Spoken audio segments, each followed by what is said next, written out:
L'athlétisme français s'est distingué aux championnats internationaux de Moscou qui réunissaient 500 athlètes de 19 pays d'Europe, d'Asie et d'Amérique.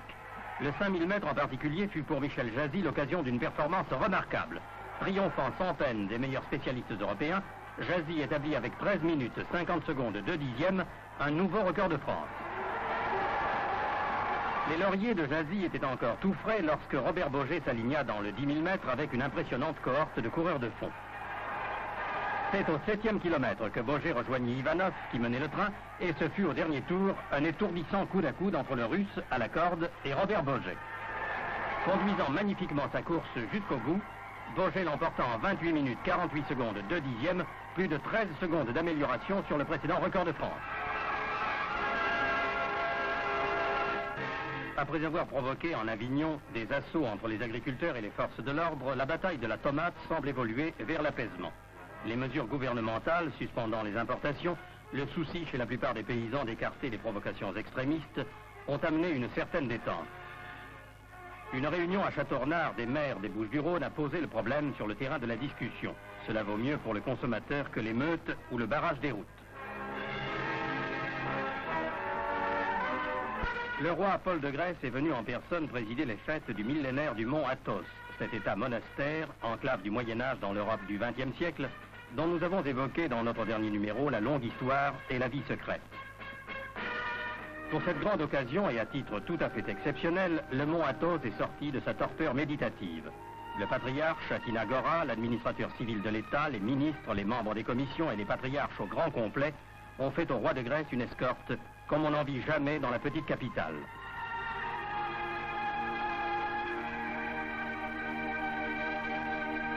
Le mont Athos a 10 siècles et il paraît bien son âge. Cela ne l'empêche pas de partir d'un pas mesuré vers un deuxième millénaire.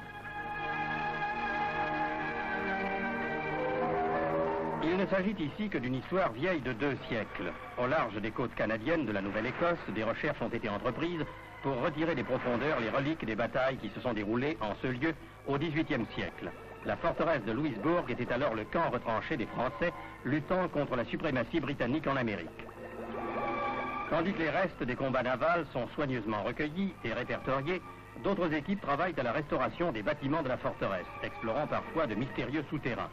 On espère que Louisbourg et son vaste musée seront fin prêts pour 1967, centenaire de l'unité canadienne. Le salon de l'automobile a 50 ans et 6000 piétons ont fêté cet anniversaire en même temps que le pub Renault, baptisé notamment par Bernard Buffet, Hélène Gordon-Lazareff, Yves Montand et Ray Sugar Robinson. Quant à ceux qui préféraient boire l'obstacle, ils ont pu constater que les pentes à 100% s'avalent aujourd'hui très facilement. Boîte automatique, freins à disque sur les 4 roues pour les voitures de grande diffusion, figurent parmi les caractéristiques de ce très jeune salon du cinquantenaire qui nous ouvre par ailleurs des horizons sur l'avenir. C'est ainsi que la première voiture à turbine en voie de commercialisation est présentée au public. Autre nouveauté d'avant-garde, la voiture équipée d'un moteur Wankel à piston rotatif, dont la caractéristique la plus apparente est son très faible volume. Salon technique, certes, mais aussi salon très féminin, avec des détails aptes à satisfaire les plus difficiles. Pour réparer les incidents de la circulation, par exemple, une innovation, le distributeur individuel de bas, utilisable en toutes circonstances.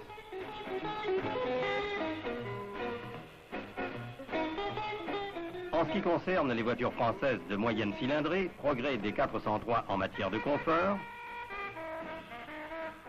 adoption du vilebrequin à Saint-Pallier pour le moteur 404 à haut rendement et recherche des plus hautes performances par le moteur à injection. En bref, un salon qui fait le point des progrès acquis et qui ouvre quelques portes nouvelles sur l'avenir.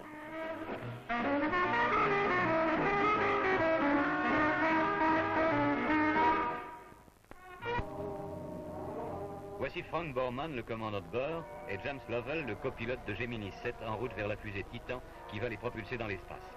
Revêtus de nouvelles combinaisons spatiales légères, 7 kg au lieu de 10, et d'un casque en nylon souple qu'ils pourront retirer pendant leur vol, les 2 hommes vont tenter de rester 14 jours en orbite dans leur capsule Gemini, au cours de l'expérience la plus ambitieuse jamais tentée par les Américains, le rendez-vous spatial de 2 Gemini, la 7 et la 6, prévue pour la mi-décembre.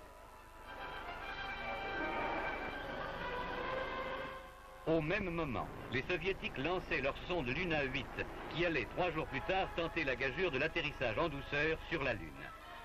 Toutefois, l'arrivée d'hommes sur le satellite naturel de la Terre n'est prévue que d'ici 4 à 10 ans, et l'on étudie déjà les moyens de transport à leur usage, des véhicules étranges qui les transporteront parmi rochers et cratères, engins sans pneus bien sûr, puisqu'ils éclateraient sur la Lune, et électriques, puisqu'il ne sera pas question non plus là-haut de faire tourner des moteurs à explosion. Enfin, pour clore ce feu d'artifice spatial de quelques jours, le satellite français FR1 a été mis sur orbite par une fusée Scout américaine.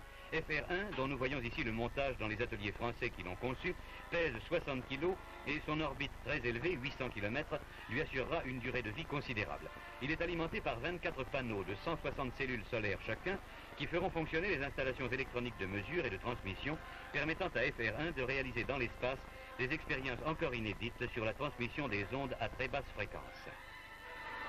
FR1 est aussi muni pour cela de plusieurs types d'antennes qui le mettront en contact avec les stations à ondes très longues de Balboa au Panama et de Sainte-Assise près de Paris. Celle-ci a été modernisée en conséquence et restera à l'écoute de France 1 durant des semaines, sinon des mois.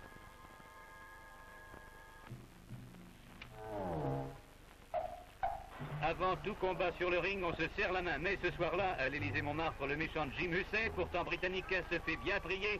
Et le pauvre Luke Straub va bientôt faire l'amère expérience de la perfidie de son adversaire, puisque c'est de catch qu'il s'agit, et qu'alors tout est permis, ou presque.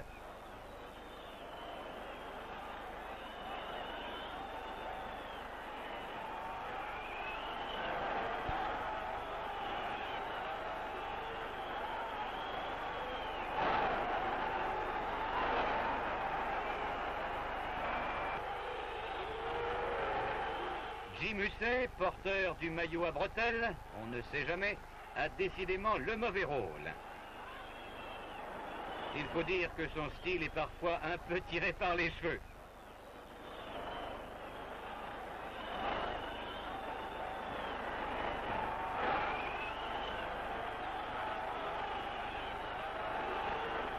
Luke Straub, pourtant judoka deuxième dan, pourtant alsacien et pourtant poids lourd, 100 kilos, passe à son tour de fort mauvais moments et va même se laisser prendre au simulacre d'une réconciliation publique.